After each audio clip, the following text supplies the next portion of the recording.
Is dropshipping dead in 2025? I'm gonna be honest, I don't think so, right? And let me explain. So if you've seen any companies like Oodie, OODIE, or you've seen companies like The Ordinary, it's a skincare brand, or Based Body Works. I'm sure a lot of you guys have, I actually have Based Body Works in my hair right now, but I'm sure a lot of you guys have seen these brands before, right? And these brands that you're seeing that have, look like they're brands, these are all companies that started with drop shipping, right? And the key word is started, but they had influencers that backed them up. When I mean started, they were starting with $10,000 days because they had customers ready because their marketing was good. They started with like a couple like test products. They made videos on these products. They got pre-orders with, thousands and thousands of people ordering for, to get the product early. They used that money to buy inventory and then they started selling, right? All from China. I literally got in contact with the Chinese supplier who made Based Body Works the other day. And also I got in contact with the supplier who makes The Ordinary every single day. And it's just so funny to me to think that like people think dropshipping is dead when like if you just look around your house and everyday items you eat and stuff, they're all from other countries. Like it's not dead. You just have to find a different way around it. So before, what you could do is you could just find the product on like TikTok and you can sell it. But the problem with that now is the tariffs have made it more expensive, right? And also people are more knowledgeable about this stuff. So how do you find a workaround for it? Well, the thing is, what you do is you build a brand or you solve a problem. Now, I know you guys have heard solving a problem, like a problem-solving product, but like just stop and listen to me for a second, all right? What I mean by solve a problem is solve a problem that you are having in your life, like connecting the dots, and it does not have to be product related.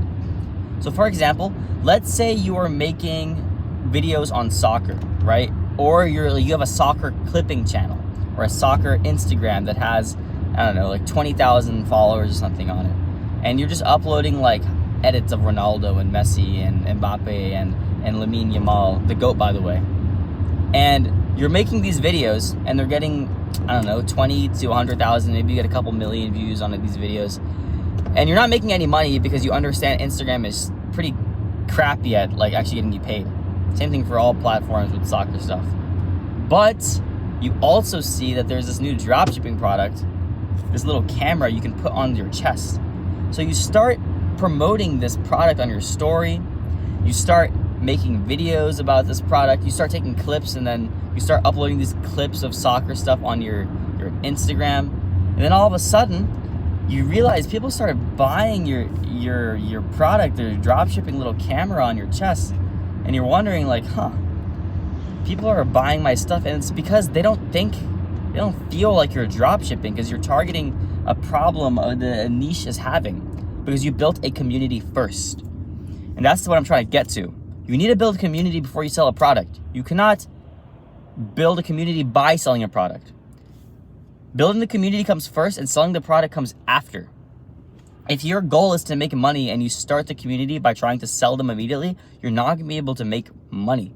This goes for a lot of businesses. Think about Amazon. Amazon operated on a loss for like hundreds of days before they even turned profitable because what they were doing is they were just getting customers and getting people comfortable with them. The amount of time someone spends on a social media is how much time they're allocated and how much time they're gonna give you to actually give you their money. So let's say you're making long-form content and you wanna sell mentorships or something, or you wanna sell courses. It's better to make long-form content than short-form content, and the reason why is because if you make long-form content, that audience has been with you longer, which means they have a more likely chance to trust you. And trust is built with time spent together. So if you spend more time with someone, you trust them more. You feel like you know them more. You feel like, oh yeah, I understand this a little more. So if someone's watching your soccer edits and they just go through like, 10 of your videos that are all 30 seconds long, there's 5 minutes of content right there that they've spent with you, and now you have to convince them in this 5 minutes to trust you enough to buy something.